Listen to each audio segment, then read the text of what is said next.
Hello and welcome to the Enough podcast. My name is Swanga and I'll be your host.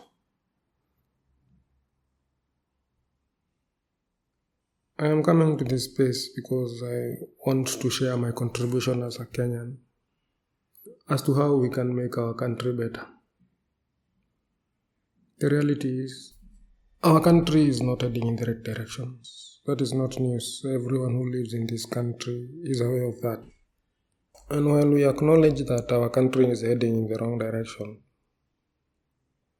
it doesn't seem like there is an agreed path on how we should proceed if we want to make our country better. This is my contribution to that conversation because I believe we, as the people who call this country our home, are long overdue for a conversation on the direction our country ought to take. Here are some basic facts. Most of us in this country are either poor or live from hand to mouth. We are not a poor country. We live in a country where a select few individuals have decided that their interests outweigh our collective interests. And this must stop. There is no path for all of us if our only way to a dignified life can come only through plunder, theft, and the oppression of others. But the good thing is, this is not the only way. We live in a world where we know what makes societies work, and we have the intellectual capability to understand that the challenges facing us as a society are not inherent to us. They are problems that emanate from a lack of leadership or lack of vision by the people in charge of our society. Today, just around 75% of our population is below the age of 35. By 2027, 80% of the people in this country will have been people born in the year 1985 and after. Meaning that over 80% of our population will be under 40 years old. Now, I understand the need for people to classify themselves into this or that generation, but for today's conversation, I would like us to stick with the 80% figure. Why is this important?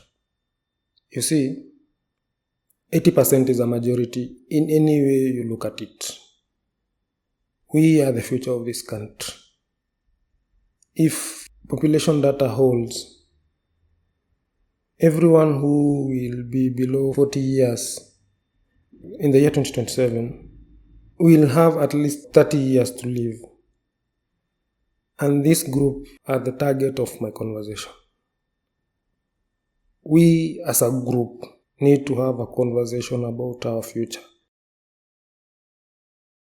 This conversation is important because the people in charge of our society today appear not to care about the impacts of their actions today on our future. This is how I look at it. Our reality today, the life we are living today, is the culmination of the imagination of the people in charge. The 60-year-olds, the 70-year-olds, men and women who have done nothing for our society. Men and women whose ultimate retirement plan is our reality. We can no longer allow these men and women to be in charge of our society. They have shown that they do not have the capacity to lead a society. They have shown that they do not have the capacity to plan. But more importantly, they have shown that their primary interest is satisfaction of their greed. Now, I have no problem with anyone satisfying their greed. What I have a problem with is people satisfying their greed at the cost of our collective needs. Our needs are not up for negotiation. It cannot be either satisfy our needs as a collective or satisfy the greed of a few people. We have to take a stand. And I believe the coming election provides us with the best opportunity we can ever have. You see, our challenges are structural. Our challenges emanate from a political class who have shown time and time again that they are not interested in solving any of our problems. This class can no longer continue to be in charge of our society. This class can no longer continue to have not only a say, but the ultimate say in how our resources are distributed, how we are taxed, where our labor and resources are invested. Because they continue to show us that their personal accumulation is what drives them. But that does not work for us. This is our future. We cannot continue to allow people to play roulette with our future. People cannot continue playing games with our future and expect us to stand and watch. And so, when I say 2027 provides us with an opportunity, this is how I look at it. In 2027, we have a chance to wipe the slate clean. And when I say wipe the slate clean, I don't mean just wipe the slate clean of the men and women who currently hold positions of power, but I mean wipe the slate clean of a generation of African men and women who have shown that given an opportunity, they can be worse than our colonizers. This generation that has normalized corruption, normalized greed, normalized extraction, normalized greed and accumulation with zero concern for any other need in society. This generation has to go. And they have to go in the entirety. They make up 20% of the population. In any other setting, it would not be acceptable for 80% of the shareholders to accept the will of 20% of the shareholders, especially when those shareholders have shown that they are not interested in the growth of the organization. And that is the same problem we have here. We have a small percentage of our population who have failed to innovate, who have failed to build infrastructure, who have failed to build an economy. But these men and women continue to hold the levers of power in our society. When their counterparts 30 years ago in China, India, the rest of Asia were imagining and building a society that we all look at in our today, these men and women reinvented corruption, showed the world that you can ingrain corruption to every facet of society. Their only invention has been corruption. And that sounds off, given that corruption has always existed. But the men and women in charge of our society today, and when I say in charge of our society, I mean in charge of our political levers, in charge of our social levers, in charge of our economic levers, all those men and women, they have all agreed that corruption, that unreasonable accumulation of resources is the primary goal. Everything else comes a distant second.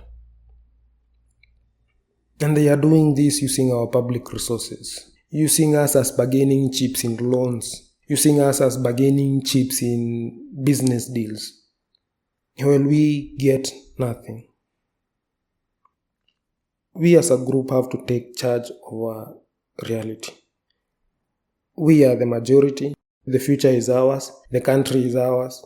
And we have a path to taking full control of our society.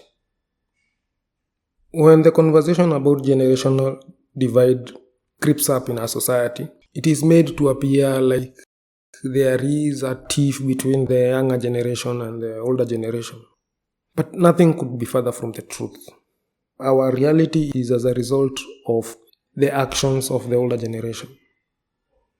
There is no two way around it. Our reality is the culmination of bad investments. Our reality is what happens when people refuse to innovate when people refuse to invest, when people refuse to learn. So genuinely, I do believe we are better. It is not a belief, we are actually better. We know more, we have better skills, we are better trained, we are better exposed, and we are not tied up to old dogmas that have kept our parents and grandparents prisoners of a system that enslaves them, but they continue to serve faithfully. We have the opportunity to break away from this reality, a reality that sees us as customers for other people's businesses, as laborers for other people's investments, and as a collective to be exploited for the benefit of a few. This is not how a society develops. And because the men and women in charge have shown that they do not have the capacity to imagine a better world for us, imagine a better reality for us, it is only right they give way. But we are not asking them to give way. We're just going to take it. Because in this country, the majority have their way. And again, 80% is more than 20%. The majority have their way, and we have a golden opportunity to ensure that we get rid of a group that has shown that they do not care about our interest. A group that have shown that they are not interested in our well-being, in ensuring we live better lives, or in ensuring we live in a society that works. We as a group, and here I'm speaking to our Africanness, we as a group have had this logic where every problem can always be traced to the colonial period, the exploitation, the enslavement. But we have had a generation that was born when our societies were already free, in an independent Africa. This generation went to school in independent Africa. Then this generation took charge of our country in independent Africa. But somehow our challenges still are drawn back to the colonialist. No, it is obvious that the men and women in charge of our society are out of their depth. Managing this society is something they have shown clearly they are not capable of. And given that we are the people with the greatest stake in the future of this society, it is upon us to ensure that this society is governed in a manner that benefits all of us. That this society is governed in a manner that ensures our tomorrow is better than our today. And this is my perspective in this conversation. That we, as the group that hold the most stake in its society, must also hold the most responsibilities towards ensuring that we live in the society we want. We cannot continue to feign ignorance or continue to feign some unseen hand of politics and this is how things are. No. We know better. We are better. And we must do better because that is the only way we get a better society. There is no two way around it.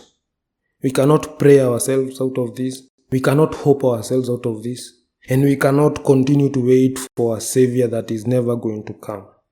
We are the saviors of our misery today.